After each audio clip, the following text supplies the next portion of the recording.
Hey guys, welcome to another video on the Inside Spurs channel. Happy Monday morning. Hope we're all okay. Hope we're all right. I hope we are looking after ourselves. Obviously, this is a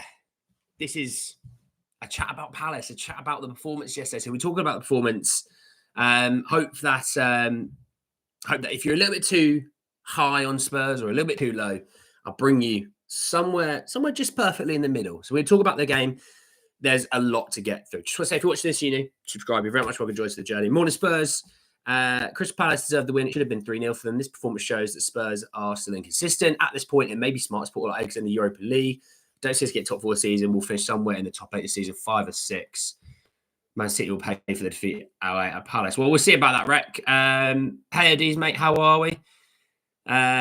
Or morning Tottenham. Yeah, I'm here. I don't duck and hide from poor performances. So let's break down the game a little bit. So obviously, going to the game yesterday, 2:00 kickoff. It was one of those ones where the first, I'd say, 15-20 minutes, it was a bit of a cagey end-to-end affair. And look, we looked all right in the sort of first 10-15 minutes. I didn't think we were that bad. Obviously, if you go on Twitter, we were the worst team in the world. We were awful, blah, blah, blah, blah, blah. And I'm so bored with Spurs fans on Twitter just saying things and get some clicks and likes to gain their interactions. You know, blaming Vicario for this performance. I was like, of all people, he was the only person that you couldn't blame. He was the only person. You know, even Solanke, you might say, but we'll come to that in a minute because I think some people will try and dig him out because look, you spent that money. You know, we'll get to him. But look, I thought for first 10, 15 minutes, it was anyone's game. And if I'm honest, it looked like they just wanted it a hell of a lot more. I don't think it was anything to do with tactics. I know people are calling for Ange's head, which, yeah, the less said about those people, the better. But, you know, I don't think we truly wanted it enough. I really do think, because I know a lot of people got really excited by the Maddison, Kulusevski and whoever plays a 6, you know, and that combo. For me, I want to see Sarr back in that midfield. The games that we've lost really due to application and energy.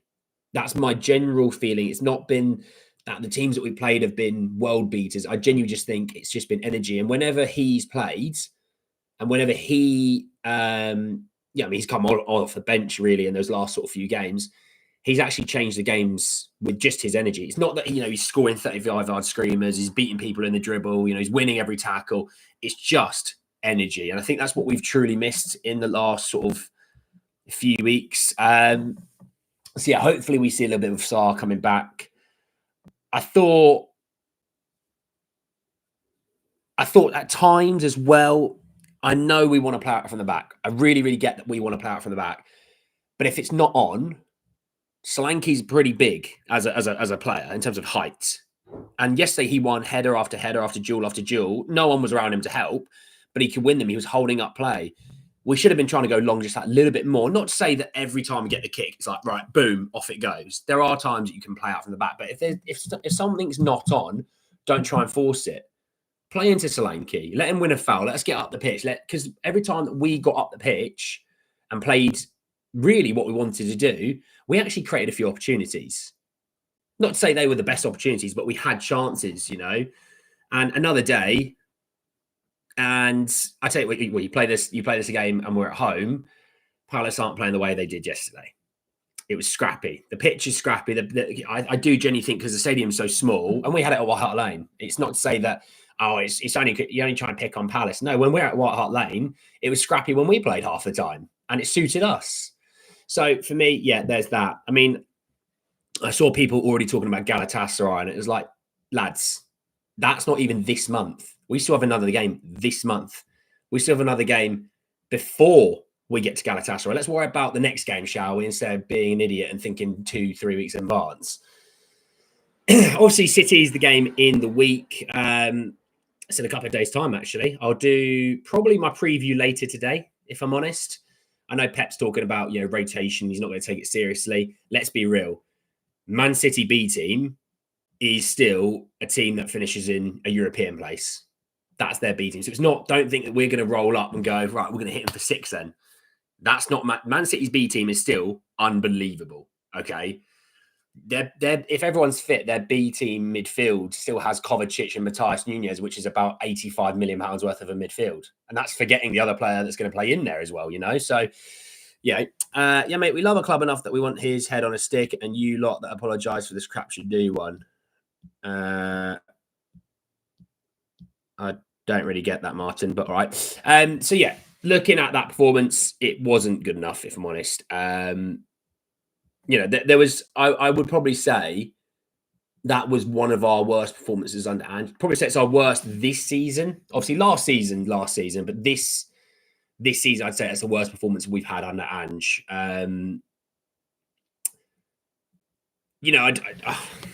It's really hard to explain that. But if for the people, this is the best point I'll make.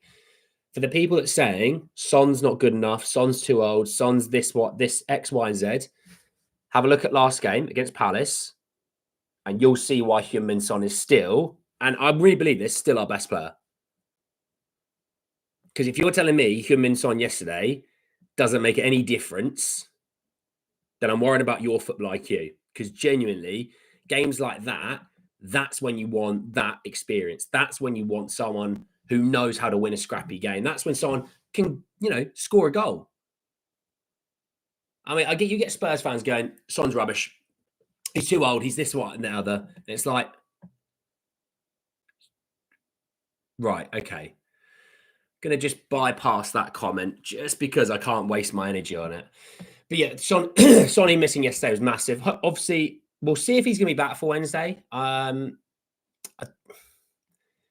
don't think he will be. I think he'll give him that week off again. I think he'll probably be at the weekend instead, to be honest, because he's obviously a little bit older, so you can't force it and everything like that. I think, look, Odegaard not being on the bench yesterday was a bit surprising to me. Obviously, when I was doing my preview, I just kind of assumed he'd be fit. But again, maybe it was one of those things. He's been out a little while. Let's not risk it. Mikey was quiet. And I was surprised Mikey started, not because he's a bad player, but I just thought because he's young, he played a lot of minutes in the week. I thought he'll be off the bench. Actually, I didn't think Timo was that bad coming off the bench, which is probably going to really annoy some people because they'll probably be looking at it going, I want to try and dig into those. I want to dig into some of my agendas. And, I hate Timo Werner, so I want to pick on him. Wasn't really an issue, was he? The whole line was, I've missed a few. Ange made changes straight after half time, but it wouldn't have made a difference because we were awful. I genuinely thought Sarr would have been the play. Just because, their midfield, obviously, Lerma went off injured. You had Will Hughes, Wharton apparently has a groin issue that he might need surgery for. Didn't know about that. Because when I did my preview, I was like, he's on the bench. What? Didn't do my homework, evidently, on that one. I thought, then you want energy in there. You want someone that's going to just charge around. You want someone that's going to cause him issues, not give him a time to, a minute to breathe. I really do hope Sarr starts to get a bit more of a look in starting wise, because I know Kulusevski's been really great in the centre and Madders has had actually a pretty decent season, but there's a time and place for those two to play together. I don't think yesterday was going to be that time and place. I think you saw Bissouma when games are like that, when they're up for it. I don't care if you have Bissouma, you have Rodri, you have, Jesus Christ himself. They're not going to be able to defend all of that on their own. Because obviously I saw people digging out Bissouma. And again, it's just when Spurs lose, it's just negativity. You can't seem just to lose sometimes as well. Yesterday was an ugly performance. But when we pin it on players like Bissouma and Vicario, that just shows you weren't really watching the game. Our players aren't physical enough. Do you know what? At times they are, and at times they aren't. I can't truly pinpoint as to where the switch sort of goes off. The whole back line was shocking yesterday. I think the lack of steel in the midfield.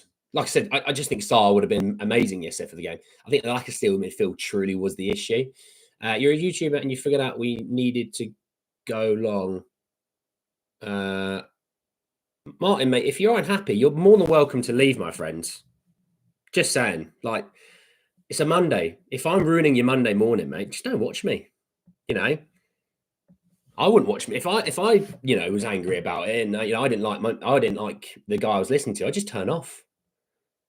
And to say that I said we should have gone long, it's like you think I'm asking us to play Tony Pulis Stoke football. I'm just saying if it's not on and you've got every man absolutely man marked within a yard, occasionally try and play it into Slanky. That's all I said, mate.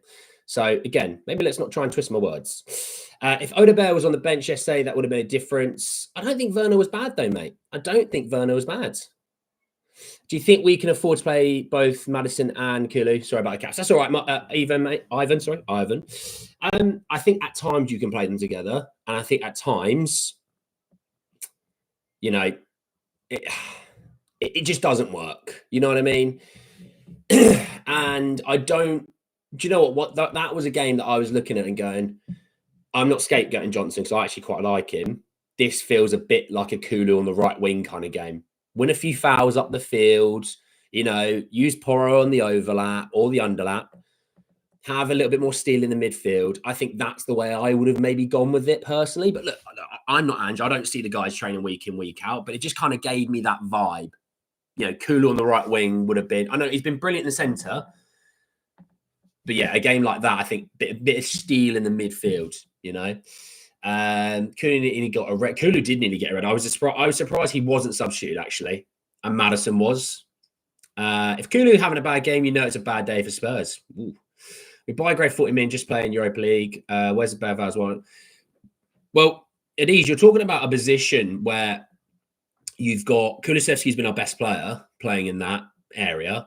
You've had Bentancur and Basuma who have actually had really good seasons.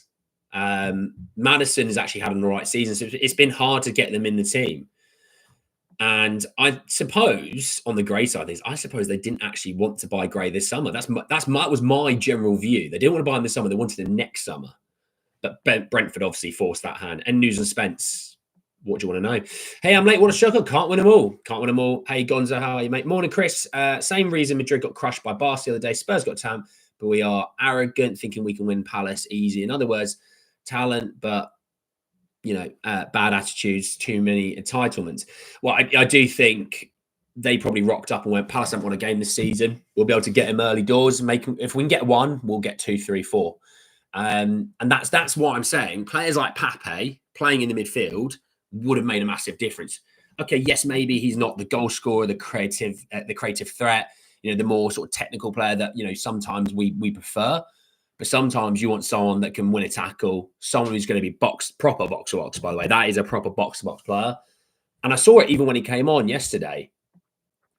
Even though obviously he's not scoring and doing those things, like creative things, I thought he was brilliant yesterday just for the energy alone. And you saw Palace had to change what they were doing because Pape was going the way he was going about it. Read the comment, mate. I was agreeing with you. Apologies, Martin. Thought you were taking the mickey out of me. But anyway, occasionally going long, especially in the early part of the game, would put doubt on their press. Well, it just means they'd go, oh, actually, we've got to keep an eye on where Solanke is. But look, we play out from the back. That's what we do. I get it. Would you try Maddison at left wing? Personally, no. I don't hate the idea, Jacob, but personally, no.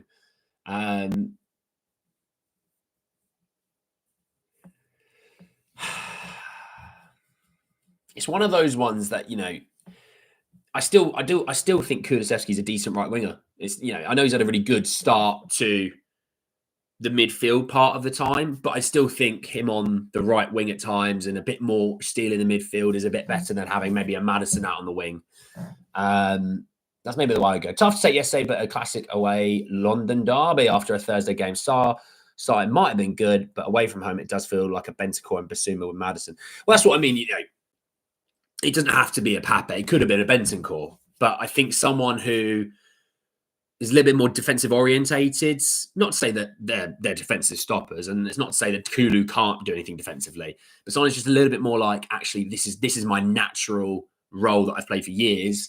I think at times we definitely need. Palace knew they could put 3 or 4 players on our penalty area for our goal kicks. Well, yeah. You know, if Eric Ten Hag can ignore a loss, surely we can. He's an idiot. He's an idiot, Gonzo. Yeah, he's an idiot. We should always play with two defensive midfielders, Saar, Bentancur, Basuma. This would stiffen up our defence, which is so flaky. I don't really think the defence is flaky either. You know, I think stupidity playing out. Well, the goal came from, poor play out from the back, but defensively, I don't think that's been the concern. I think at times we lose the midfield. And when they were playing a 3-man back and you've got one attacker and you're not really playing through any press and, every player seems to be coming towards the ball instead of sort of going, oh, look, I found a pocket of space here. Like we normally do. We always, like Kulu always finds a little pocket of space. Didn't yesterday. I think that's where our issue was. So if that's the case, break the midfield. That's why I keep saying about Saar. But, Bentancur absolutely would have been working fine there. Paul Mikey Moore making his Prem debut with a team with no teeth. Oh. Didn't think we had. I didn't think. I'm going to have to check Mickey Van der Ven's smile next time. I'm joking, by the way, Steve. I think it's Steve, but I'm joking, mate. I get what you're saying. Madison's not a forward, people. He's a passer. He should not focus on going forward. Again, we are so arrogant. I wouldn't say it's arrogance, mate. I wouldn't say it's arrogance. But look, I think on this side of things, it's one of those games, you dust yourself down, you move on. I mean, it's 7 wins in 9 still. So it's not like we've had a really awful run for the past 6 weeks. 7 and 9, And people go, you can't count Coventry and you can't count Europa League. And it's like, okay, so then you can't count, 6 or 7 defeats that you want to count just because it doesn't fit your bill. You know what I mean? You play who you play and you're winning games. That's the important thing. Could be worse. We could all be Man United supporters. Well, they did win the FA Cup last year. I will give them that. How they won it at times, I don't know. And unfortunately, it's the defence that's been hurting us. Lack of IQ. Defence trying to mark a man that's already being covered, leaving the back post wide open. I think yesterday, Mikey, it was the play of Mikey. Sorry, Van der Ven misplacing that pass. It scuffs it, if you know what I mean. It's hard to recover from that. I thought for the most part, the defence did what they could, and hence why I keep saying a little bit more steel in the midfield, like a Pape or a Bentancur. Happy with either. I like both players, by the way. Me. I think Bentancur's our best player in the midfield. But I'm just saying Pape. I just love Pape's box-to-box kind of vibe. I think would have made a massive difference. Contrast player attitude away to Man United to Palace. So passive at the start, we never got going. Yeah. Well, I think for the first sort of 10, 15 minutes, I think we weren't actually that bad. I was sitting in the game going, actually, I think, okay, I think we could probably actually, we could get something here. And then it sort of, as we sort of the sort of first 10, 15 minutes, it was a bit neck and neck. It was a little bit of, feeling each other out, create a few chances here and there. And then we sort of dipped as they sort of gradually took up. We just dipped a little bit. And you're talking about a gap of maybe that at times. And that's all it takes to lose a game in the Premier League. People seem to think, it's huge differences. It very much isn't, Only reason I think Maddison will be good out there is because he has shown in the past to have success going into that left wing area and cutting and going by the byline. Well, do you know what I did notice? The one thing I did notice was underlapping yesterday with Maddison worked. Underlapping worked. Doesn't always, but I did see that yesterday worked. He looked very leggy as well. Didn't show much of his speed. Van der Ven is who I'm referring to. I don't know why he wasn't feeling up for it. I mean, he had a week off, It's not like he played in the week. I was there yesterday, just felt they wanted it more in Bullets on the pitch. It felt to me anyway. Dean, I don't think you're wrong, mate. I think they did want us. I think they wanted it more. I think they won a few sort of duels early on. The crowd sort of got behind them a bit more. And when that happens, it's hard to overturn. Momentum is, momentum is a fake thing that you cannot see, but it's something real that you can feel. Oh, that was all right, wasn't it? That wasn't too bad. Maybe making less changes in midweek would help the way we play. Well, I think if you think of the midweek team, I mean, Destiny plays. I mean, I'm not going to worry about the goalkeeper. Obviously, also Forster was very good in the week, which that annoyed so many Spurs fans because they wanted to slag him off. You could tell. You think Pape played? I get it. I also get the idea that you do have to rotate, but maybe not to the extreme that sometimes we do. So maybe, making 5 or 6 changes instead of making 8 or 9, maybe that's the play. and then obviously in turn making a few changes at the weekends and so on and so forth. I do think not having Odegaard or Son wasn't ideal, but these things happen. These things do genuinely happen. It's not the end of the world. I'm still Ange in. People wanting Ange out. All I say is find me a manager who you think is better. And if you say Graham Potter, I'm just going to disregard everything you've said there because he's not good enough. We saw him at a top 6 club and it was awful. I think, you know, ironically, if we came out of that game with a draw, people go, it wasn't a great performance, but a draw, we move on. Let's just bring up the fixtures to come on. Obviously, I know about midweek. I'm not worried about midweek fixtures, if you know what I mean. We already know about that one. So look, Villa at home on Sunday, you'd have to probably come in there and say, look, you've got to win that game, because if you don't and you lose it, you're going to get 8 points behind them, and that's a lot to overturn. But if you win that game, you get 2 points behind them, and people rave about Villa. And if you do that, the irony is we conceded less and scored more than them. We've conceded the same amount as Arsenal and scored more than them. Conceded less than Chelsea, Brighton. You know, we conceded one less than one more than Man City. We've scored more than Liverpool and Arsenal and Villa.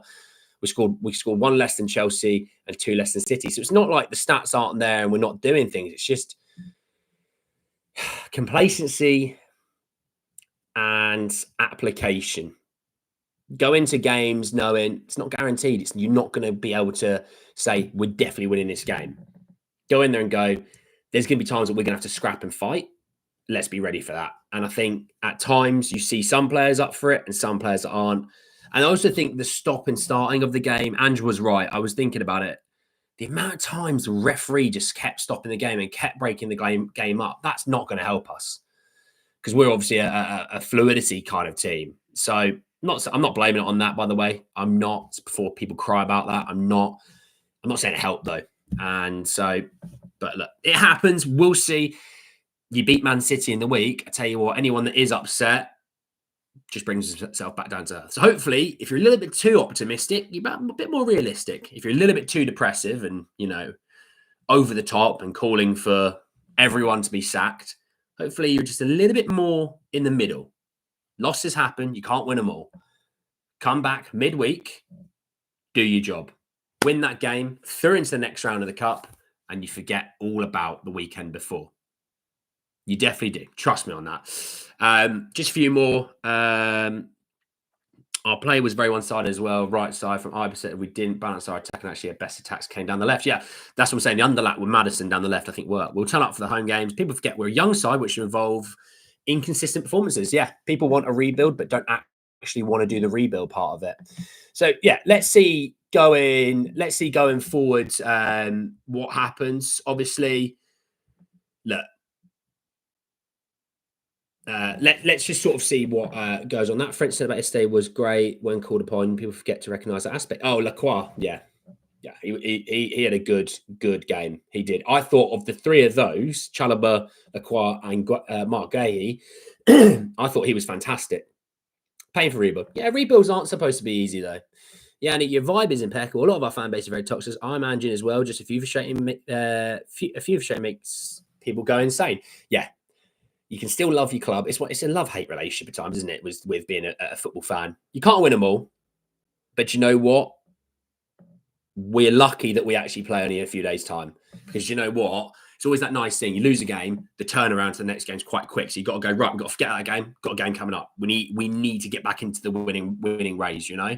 So look, yeah, just to give you a heads up, we will do the preview of the City game. We'll do it later, actually. Yeah, let's do it tonight. So join me probably about 6:15. Obviously, for the people across the world, I know you're not going to be awake. Watch it when you're back up and run in for the day ahead. But we'll probably do it a little bit later on. Let's talk about City. Let's talk about that game, because I want to forget about that game. I want to think about this game, and I can figure out, hopefully, life moves on. Obviously, down in the description below, second channel, going to be uploading in there probably in the next sort of half an hour, a little bit of FIFA. Go and watch that. And yes, I will see you all a little bit later to talk a little bit more about Spurs. Look after yourselves the rest of the morning and the afternoon and the evening, depending on where you are in the world. And I'll speak to you all really, really soon. Take care, everyone. Peace.